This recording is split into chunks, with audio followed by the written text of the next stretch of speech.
Welcome to Hood Champion Boxing and Sports.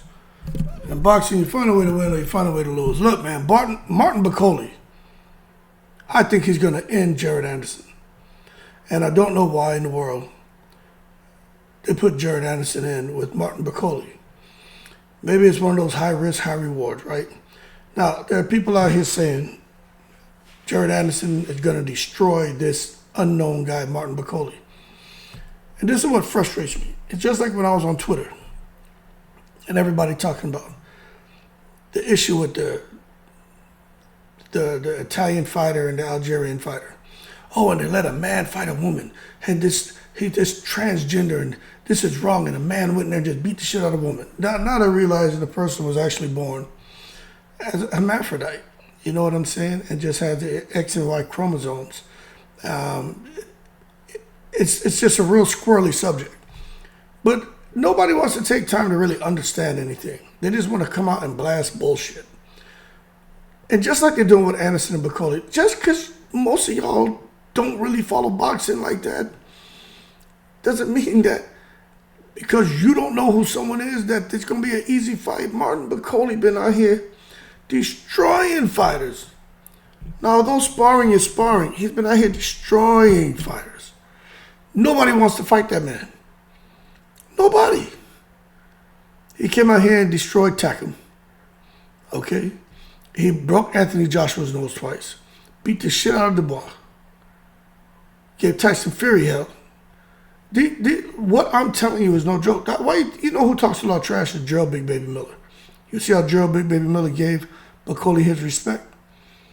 Right? When he was talking about him, when he was going at Jared Anderson, Big Baby Miller gave Bakole his respect. Because they know Bakole is just one of those guys who hasn't really gotten the opportunities. Now he gets an opportunity. And I don't know why they put Anderson in with him. But, when I think about it, I think it's time for Anderson to step up against real competition. You a heavyweight fighter. Hey, it's your fault that you don't weigh 260 pounds, 50 pounds, 70 pounds. You up there with, these colossal giants, massive fighters. But you want the massive payday, you got to get out there and seize these massive opportunities, but have a massive risk. And the result could be a massive reward. But this is what I think is going to be the problem, right? This is where the problem is, I'm telling you. Bakole can throw up to 60, 70 punches around if he chooses to. Jared Anderson, how's he going to offset that? Now, if you talk to Jared Anderson, right, he says if it wasn't for boxing, he'd be dead or in jail.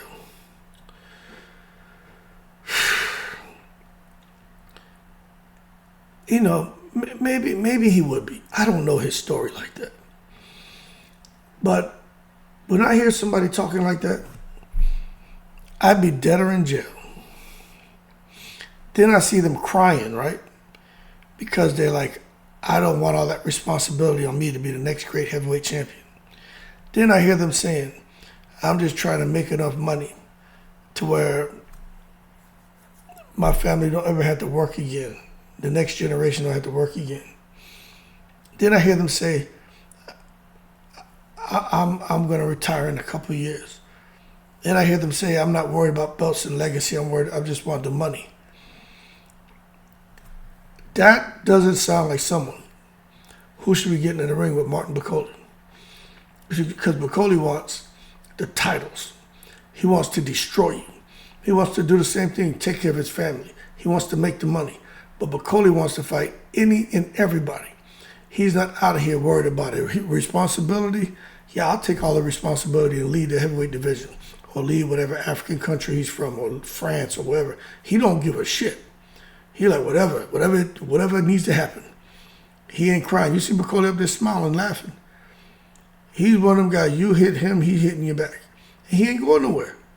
So when Jared Anderson out here talking about how he'd be dead or in jail, when I listen to everything he said, it makes me feel like he's cool with where he's at. He's like, nah, I'm not really trying to push and go much further than where I'm at. I'm in a safe space. Bakole, they're forcing on me because it's, what you gonna do? Keep having all these lateral accomplishments, fighting guys who are either getting notified within like 2 weeks of the fight or last minute, or fighting guys smaller than you. Shit can't work. So now it's like, all right, you got to move up the ladder, man. Now, unfortunately, Turki Al-Sheikh likes you. He wants to put some money in your pocket, some good money for you and Bakole, but he wants to make it a very competitive fight. And Jared Anderson can say, I would have fought Zhang. I'll fight anybody, whoever name you. That whole shit don't sound right to me. And I tell you what, if Zhang chose not to fight him, it only makes sense that Zhang chose not to fight him. Why would Zhang fight Jared Anderson? I mean, come on. First of all, he'll knock him out cold, okay? Simple. Like, let's not even take it to the stupid. Zhilei Zhang will destroy Jared Anderson. But Zhilei Zhang out here trying to work that Parker rematch because it was in the contract to have a rematch. But Turki Al-Sheikh is doing what he wants, making the fights he wants. So Parker owes him the rematch. That rematch is what Zhang is pursuing. But to come out here acting like, yeah, Zhang ducked me, man. He ducked me. He didn't want to fight me, cuz. Zhang would kill him. And with Martin Bakole, I just have a feeling, man, Bakole's going to get in there and just, Jared Anderson's going to realize, I can't hurt this man.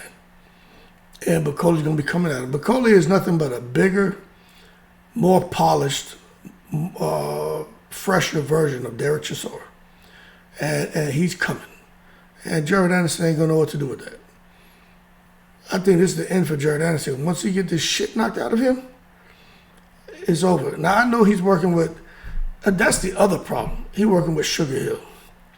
Sugar Hill Stewart, Tyson Fury's coach, Emmanuel Stewart's nephew. The guy who takes his shirt off and runs around the ring with Tyson Fury with some goddamn Dockers on, pulled up to his belly button with a goddamn belt in the loop, looking crazy with a big old hat that says Sugar. I'm not sold on Sugar Hill as nobody's trainer, people. Just like with freaking Maliki, man. Just like Deontay Wilder got with Jay Diaz in there. Man, Jay Diaz wasn't the brains of that operation. We all know who it was. It was goddamn Mark Breland. Got rid of the brains of the goddamn operation. Brought in Freaky Maliki. So you got Freaky Maliki and Jay Diaz dropping the ball. So now this guy, Jared Anderson, and brought in Sugar Hill. Why? Out of everyone he could have picked up, Sugar Hill? Sugar Hill is out here talking about, I specialize in knockouts. I teach them how to get the knockouts. And look, it's the Kronk way. If you don't get the knockout, then it doesn't count. And our goal and sole purpose here is to go in and get the knockout, and we're going to get... Man, shut up. That shit ain't going to work. Jared Anderson ain't that kind of guy. He ain't throwing one punch and knocking no one out. He's more of a combination puncher. More of a boxer puncher, really. Sugar Hill hasn't shown me anything to tell me that he can train someone to be a boxer puncher. Tyson Fury. But you don't even bring up Tyson Fury's name. Most of these cats I've seen Sugar Hill in their training outside of Tyson Fury, they losing. Just like Freaky Maliki. But I just think Jared Anderson's going to get destroyed by Martin Bakole. Martin Bakole is going to be on to the next. He's been waiting for these opportunities. You notice, no one says anything bad about Bakole.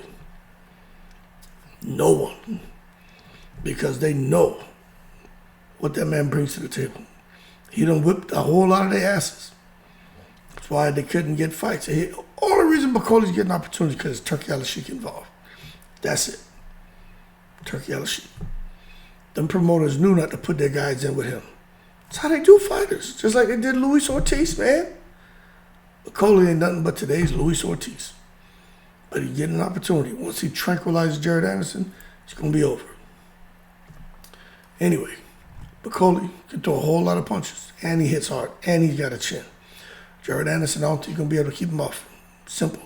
I'd say by round 4, fight ends. Jared Anderson gets outworked, gets fatigued, and loses. And Sugar Hill Stu is going to jump in the ring with his shirt off, and he may dive on Bakole, and Bakole will knock his little weird ass out too. Y'all keep cool. Shout out to the veterans, 7 continents. They trying to push Jared Anderson out of boxing. Simple. I don't think Top Rank loves that guy at all. He went out there and had that rant attacking in Top Rank. Y'all gonna do me like that, cuz? What up, cuz? All that stupid shit he did. Then come back, yeah, I know that was ESPN, not Top Rank. I was wrong. I made a mistake. I learned from my mistake. Man, people may forgive, but they don't forget. And the fact they're putting Jared Anderson in with Bakole, that tells me that they ain't forget shit. They remember everything his ass said, and they set him up for failure. They're going to have Bakole do the dirty work, though. Y'all watch. If I'm wrong, hey, whatever. But I don't think so. In the breeze.